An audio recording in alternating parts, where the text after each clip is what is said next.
Hello दोस्तों, स्वागत है फिर से आपका इस यूट्यूब चैनल पर। इस चैनल पे आप लोगों के लिए मेंसुरेशन का एक वीडियो अपलोड किया गया है, जिसमें कि सारे फार्मूलाज़ को और साथ ही जितने भी आपके मेंसुरेशन में फिगर हैं, चाहे वो आयतन हो, वक्र पृष्ठ क्षेत्रफल हो, कुल पृष्ठ क्षेत्रफल हो, परिमाप हो, जितने भी टाइप के आपके फार्मूलाज़ बनते हैं, सारे फार्मूलाज़ को और कंसेप्ट को उस वीडियो में समझाया गया है। साथ ही आपको ये भी बताया गया है कि आप उन फार्मूलाज़ को कैसे याद रख सकते हैं। अब आइए देखिए, इसी में हम लोग आगे बढ़ते हैं और कुछ मेंसुरेशन के वैसे सवाल देखते हैं जो कि आपके सभी एग्जाम्स, चाहे एसएससी, रेलवे, बैंकिंग में रिपीट होते हैं और बराबर पूछे जाते हैं। तो देखिए, पहला सवाल क्या है कि 8 सेंटीमीटर त्रिज्या वाले गोले को पिघलाकर 64 बराबर गोलों में बांटा गया है। तो देखिए, एक गोला है, मानते हैं कोई एक बड़ा गोला होगा, इसको पिघलाया गया और 64 छोटा छोटा गोला में इसको बांटा गया है। तो आपको पूछा गया है बड़े गोले तथा छोटे गोले के पृष्ठ क्षेत्रफल का अनुपात बताइए। तो देखिए, यदि इसको पिघला के 64 को गोला बनाएंगे तो जो इस बड़े गोले का आयतन होगा वो आयतन इन सब के आयतन के बराबर होगा। देखिए, आपको आयतन में बताया गया है कि जो भी आपको आकृति दी जाती है उसमें जितना क्वांटिटी हम लोग रख सकते हैं वो उसका आयतन होता है। मतलब यदि ये गोला है और ये पूरा भरा हुआ है, देखिए इसको आप ऐसे समझ सकते हैं कि मान लीजिए एक कटोरी, और ये कटोरी पूरा जो है सो भरा हुआ है, मतलब इसमें खाली जगह नहीं है। ये कटोरी मान लीजिए लोहे से भरा हुआ है और ये पूरा लोहा इस कटोरी को पूरा भर दिया गया। और हम लोग यदि इस कटोरी को पिघला कर और छोटा छोटा कटोरी बना देंगे तो जो इस कटोरी का आयतन होगा वही इन छोटे कटोरियों का भी आयतन होगा। तो उसी तरीके से हम लोग ये समझ सकते हैं, इस गोले को यदि पिघला कर 64 बनाया गया है तो इसका आयतन इसके बराबर होगा। तो देखिए, इसका मान लीजिए आप कैपिटल आर है रेडियस और इन छोटे गोलों का स्मॉल आर रेडियस है। तो इसका आयतन क्या होगा, 4/3 पाई आर क्यूब बराबर 4/3 पाई स्मॉल आर क्यूब। तो बोलता है ऐसे 64 गोला बनाया है तो इसका आयतन सबका 64 बार जोड़ेंगे तो इसको 64 से गुना कर देते हैं। तो देखिए, यहाँ से 4/3 और पाई कट जाएगा आपका, तो कैपिटल आर बटा स्मॉल आर का क्यूब कितना आ जाएगा आपका, 64। देखिए 64 किसका क्यूब होता है, 4 का क्यूब बनता है। देखिए, कैपिटल आर बटा स्मॉल आर कितना आ जाएगा आपका, 4 का क्यूब है तो क्यूब दोनों से कट जाएगा, तो 4/1। कैपिटल आर का वैल्यू आ गया 4 और स्मॉल आर का वैल्यू आ गया 1 है। बड़े गोले की त्रिज्या 4 है और छोटे गोले की त्रिज्या 1 है। आपको पूछा है कि दोनों के पृष्ठ क्षेत्रफल का अनुपात बताओ। तो देखिए, आपको पूछा है पृष्ठ क्षेत्रफल का अनुपात बताओ, तो क्षेत्रफल का जब भी आपको अनुपात पूछा जाए तो आप बस रेडियस दोनों का स्क्वायर का अनुपात ले लीजिए। मतलब 4 का स्क्वायर और 1 का स्क्वायर कितना हो जाएगा, 4 का स्क्वायर 16/1, 16:1 ये आ जाएगा आपका आंसर। जब भी आपको क्षेत्रफल बोला जाए तो स्क्वायर कर दीजिए और आयतन बोला जाए तो क्यूब कर दीजिए। अब देखिए, इस सवाल में क्या बोला है कि 7 सेंटीमीटर भुजा वाले घन से काटे गए बड़े से बड़े गोले का आयतन बताइए क्या होगा। तो देखिए, इसमें आप सबसे पहले इसको आप इमेजिन कीजिए और फिगर को समझिए। देखिए, एक घन किससे बनता है, वर्ग के आकार का, वर्ग के आकार से एक घन बनता है। तो देखिए, इस टाइप का आपका कोई घन की आकृति है और बोल रहा है इससे जो सबसे बड़ा गोला काटेंगे उसका आयतन आपको बताना है। देखिए, इसको समझने के लिए हम लोग इसका जो कोई एक फेज है उसको बनाते हैं। देखिए, ये एक किस शेप का होगा, वर्ग के शेप का होगा। तो देखिए, सामने से यदि देखेंगे तो इसमें हम लोग को एक वर्ग दिखेगा। तो सबसे बड़ा गोला कौन सा होगा, जो इसके चारों भुजाओं को टच करेगा। मतलब जो सबसे बड़ा गोला होगा उसकी आकृति ये चारों भुजाओं को टच कर रही होगी। तो देखिए, यदि चारों भुजाओं को टच करेगी तो गोले का जो व्यास होगा, व्यास किसके बराबर होगा, देखो ये व्यास और ये वर्ग का भुजा दोनों बराबर होगा आपस में। देखिए, आपको तो बस इसी कंसेप्ट का आपको यूज करना है। देखिए, इस सवाल में आपको क्या बोला गया है, तो देखिए घन का भुजा कितना दिया गया है, ये दिया गया है आपको 7 सेंटीमीटर। देखिए, यहाँ भी 7 सेंटीमीटर आएगा, तो इस गोले का जो व्यास होगा वो 7 सेंटीमीटर का होगा। लेकिन इसका त्रिज्या कितना होगा, त्रिज्या होता है व्यास का आधा, तो आर आ जाएगा आपका 7/2। तो जो गोला होगा उसका रेडियस होगा 7/2। आपको पूछा उसका आयतन बताना है कितना होगा, तो आयतन लगा दीजिए फॉर्मूला 4/3 पाई आर क्यूब। देखिए, गोले का आयतन का फॉर्मूला, गोले का आयतन ये आपको समझाया गया है मेंसुरेशन वाले वीडियो में कि इसका फॉर्मूला होता है 4/3 पाई आर क्यूब। साथ ही आपको बेलन, शंकु, अर्धगोले सबके फॉर्मूलेस को आप कैसे याद रख सकते हैं ये भी बताया गया है। देखिए, इसको हम लोग इसमें बिठा देते हैं। 4/3 पाई का वैल्यू है 22/7, आर हो जाएगा आपका 7/2, 3 बार गुना हो जाएगा, क्यूब है 7/2 गुना 7/2। देखिए 7 कट जाएगा, 2 से 2 4 कट जाएगा। अब देखिए 2 से ये कट जाएगा 11 बार में, तो 11 गुना 49/3। इसको आप यदि सॉल्व कर लीजिएगा तो आपका आंसर आ जाएगा 179.67। अब देखिए, इस सवाल में आपको बोला है कि किसी शंकु के आधार की त्रिज्या 10 और 24 सेंटीमीटर है। तो देखिए कोई शंकु है, आपको बोला गया है कि शंकु के आधार की त्रिज्या और ऊंचाई क्रमशः 10 और 24 सेंटीमीटर है। तो देखिए आपको आधार दिया गया है ये 10 और ये दिया गया है 24। कि ये कौन सा ट्रायंगल बनेगा, ये एक राइट एंगल ट्रायंगल बनता है। देखिए ऐसा बनेगा, ये वैल्यू है 10, ये वैल्यू है 24। तो आपको पूछा गया है तो उस शंकु की तिर्यक ऊंचाई बताओ क्या होगी। तो देखिए 10 24, तो ये वैल्यू आपको निकालना होगा।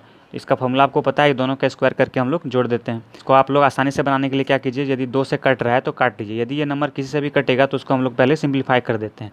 देखिए 2 से 5 बार में और 2 से 12 बार में।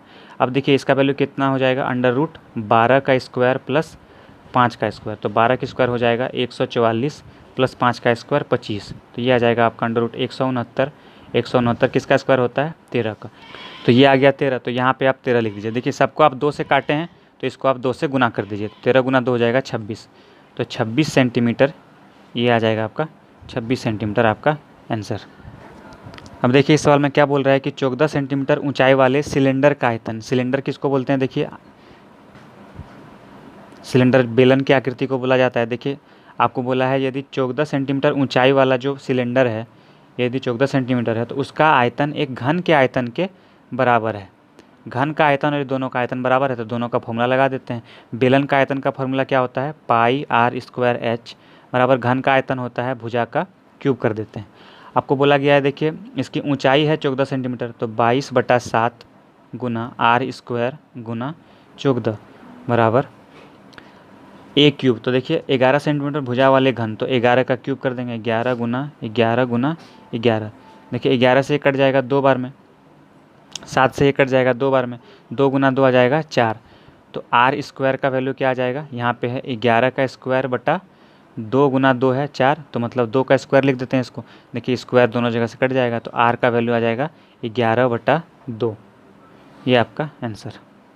अब देखिए सवाल में क्या बोला गया है कि किसी शंकु की ऊंचाई तथा व्यास का अनुपात 3:2 है। तो ऊंचाई अनुपात व्यास कितना है, 3:2। देखिए इसको आप संख्या में बनाने के लिए क्या कीजिए, दोनों में से k मल्टीप्लाई कर दीजिए, तो 3k और 2k। ये आ गया आपका ऊंचाई और ये आ गया आपका व्यास। अब क्या बोला है, तथा शंकु का आयतन 1078 सेंटीमीटर क्यूब है, तो ऊंचाई ज्ञात करें। तो देखिए आपको आयतन दिया गया है तो शंकु का आयतन का फॉर्मूला लगा देते हैं। आयतन बराबर क्या होता है, 1/3 πr² h। इसका वैल्यू दिया है आपको 1078। तो देखिए इसको लिखते हैं 1/3 गुना पाई का वैल्यू हो जाएगा 22/7। देखिए यदि व्यास इसका 2k है तो इसका रेडियस कितना होगा, इसका आधा हो जाएगा, तो 2k का आधा कितना हो जाएगा, k हो जाएगा। तो r के जगह पर k लिख देते हैं, तो k का स्क्वायर गुना h कितना है 3k, 3k बराबर 1078। देखिए 3 कट जाएगा, 11 से काटते हैं इसको 2 बार में, 11 से ये कटेगा, देखिए 11 9 99, 8 बचेगा, 11 8 88। 2 से ये कट जाएगा आपका 49 बार में। देखिए ऊपर में कितना है k और k² k³ है, k³/7 बराबर 49।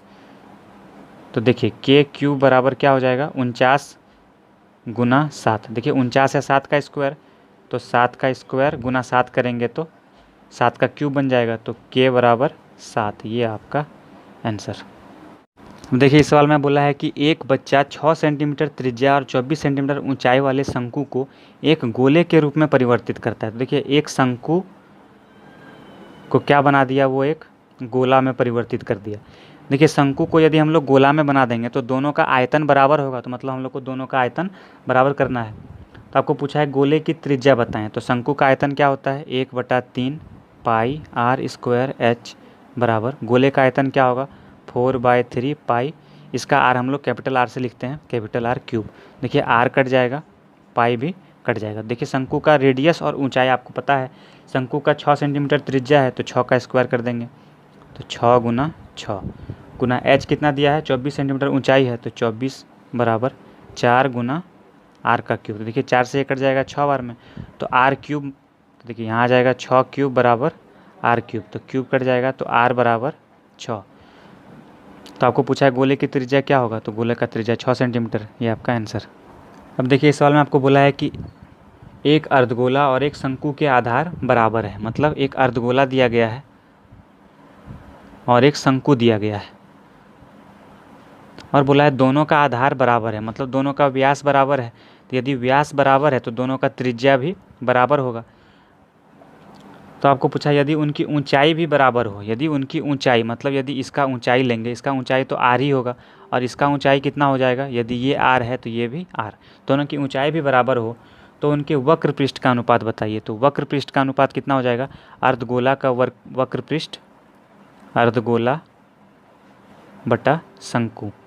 तो देखिए अर्धगोला का वक्र पृष्ठ क्या होता है, संपूर्ण होता है 3πr² और आधा कितना हो जाता है 2πr²। पूर्ण गोले का जो वक्र पृष्ठ होता है वो होता है 4πr²। तो उसका यदि हम लोग आधा कर देंगे तो अर्धगोला का मिल जाएगा 2πr²। और शंकु का वक्र पृष्ठ क्या होता है πrl। तो देखिए पाई से कट जाएगा, r से एक r कट जाएगा तो 2r/l। अब देखिए l क्या होगा, शंकु का देखिए आपको l निकालना होगा, ये r है ये r है, तो l क्या होगा ये आपको पिछले वीडियोस में बताया गया है कि r√2। तो ये आ गया आपका l r√2। तो यहाँ पे बिठा देते हैं 2r/l के जगह पर r√2। तो 2 से कट जाएगा और √2 से काटेंगे तो ऊपर चला जाएगा √2, तो √2:1, ये आ जाएगा आपका आंसर। अब देखिए इस सवाल में क्या बोला है कि एक बेलनाकार स्तंभ का वक्र पृष्ठ 264 वर्ग मीटर है। तो बेलनाकार स्तंभ है, देखिए वक्र पृष्ठ, बेलन का वक्र पृष्ठ किसको बोलते हैं, जो ये राउंड भाग है, मतलब जैसे कि ये पेन देख लीजिए, इस पेन का जो गोल भाग है इस भाग को यदि हम लोग कलर करेंगे तो वो उसका वक्र पृष्ठ कहलाता है। तो बेलन का वक्र पृष्ठ क्या होता है, वक्र पृष्ठ बराबर होता है 2πrh। और कुल पृष्ठ में क्या होता है कि ऊपर और नीचे वाला दोनों भाग जुड़ जाता है। ये सारा कंसेप्ट आपको पिछले वीडियोस में समझाया गया है। देखिए वक्र पृष्ठ क्या होता है 2πrh और इसका आयतन क्या हो जाएगा, इस बेलन में हम लोग कितना चीज़ भर सकते हैं, आयतन का फॉर्मूला होता है πr²h। आपको दिया गया है वक्र पृष्ठ और आयतन, तो आपको पूछा गया है व्यास का इसकी ऊंचाई से अनुपात बताओ। मतलब आपको बताना है व्यास बटा ऊंचाई। तो देखिए हम लोग इसका अनुपात ले लेते हैं। देखिए यहाँ पे है 2πrh और πr²h, तो 2πrh बटा πr² बराबर वक्र पृष्ठ कितना दिया गया है 264 और आयतन दिया गया है 924। तो देखिए पाई कट जाएगा, h कट जाएगा, एक r भी कट जाएगा, 2 से काट दीजिएगा तो 2 एकम 2, 2 तिया 6, 2 दूना 4, 32 बार में कट जाएगा।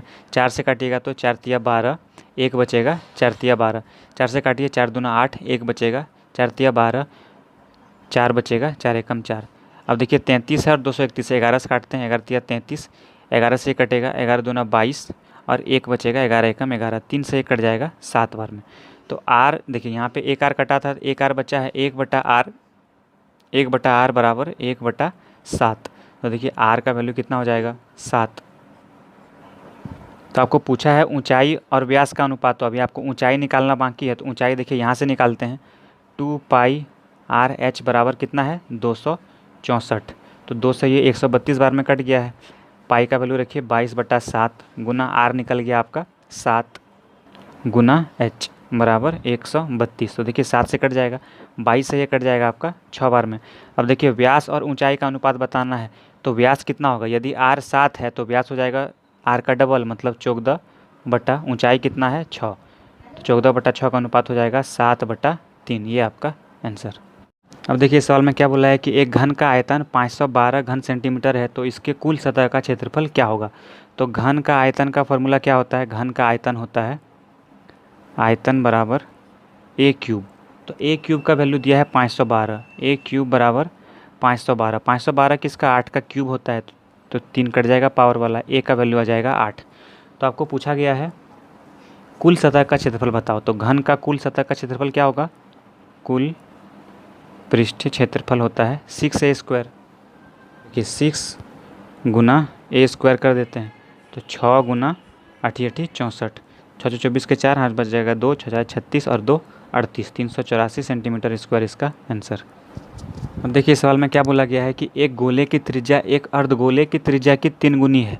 मतलब गोला का जो त्रिज्या होगा वो अर्धगोला का 3 गुना है। देखिए इसका बोला है 3 गुना है।